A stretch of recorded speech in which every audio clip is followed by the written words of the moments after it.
చేపలు ఫ్రై చేయాలంటే అదో పెద్ద తలకాయ నొప్పి అనుకున్నా. ఇంత ఈజీ అనుకోలేదు. మార్కెట్‌కెళ్ళి పొద్దున్నే 3:30 కిలో చేప పడింది ఇది.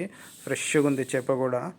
వాళ్ళే ఒక రూ. 50 ఇస్తాము అంటే నీట్‌గా క్లీన్ చేసి స్లైసెస్, పీసెస్ కట్ చేసి ఇచ్చినారు. చాలా మంచిగా అనిపించింది. నీట్‌గా క్లీన్ చేసి ఇచ్చినాడు అబ్బాయి. చూడండి ముక్క ఎంత ఫ్రెష్‌గా, నీట్‌గా ఉందో. మనకి ఇంటికి వచ్చిన తర్వాత ఇంక ఏం పని పడలే.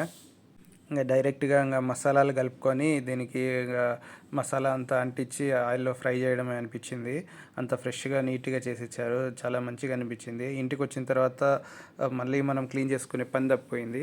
దీంట్లోకి కొంచెం అల్లం వెల్లుల్లి పేస్టు, గరం మసాలా, ధనియాల పొడి, ఉప్పు, కారం, కొంచెం పసుపు, కొద్దిగా ఆయిల్ యాడ్ చేశాను. దాంట్లో కొంచెం లెమన్ జ్యూస్ కూడా యాడ్ చేసి బాగా మిక్స్ చేసి ప్రతి ముక్కకి నీట్గా పట్టించాను. ఒక రకంగా చెప్పాలంటే మసాలాలో స్నానం చేయించినట్టు అయింది పీసు.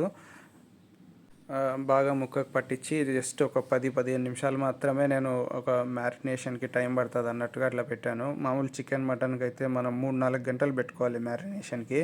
కానీ ఇది ఫ్రైకి, అందులో ఫిష్కి అంత ఎక్కువ టైం పట్టదు యాక్చువల్గా. 10-15 మినిట్స్ మోర్ దాన్ ఎనఫ్.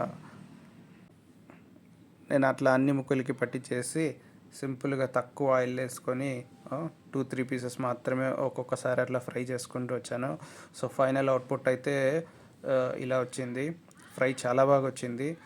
పప్పుచారులకి నిజంగా మంచి ఎమ్మీగా అనిపించింది, టేస్టీ అనిపించింది. హెల్తీ ఫుడ్ తక్కువ టైంలో అయిపోయింది. మీ ఇంట్లో ఫిష్ ఫ్రై ఎట్లా చేసుకుంటారో ఒకసారి కామెంట్ చేస్తారా? ట్రై చేస్తాము ఎట్లా చేస్తారో. ఒకవేళ మీ ఇంట్లో టేస్ట్ రాకపోతే కామెంట్ చేయొద్దులేండి.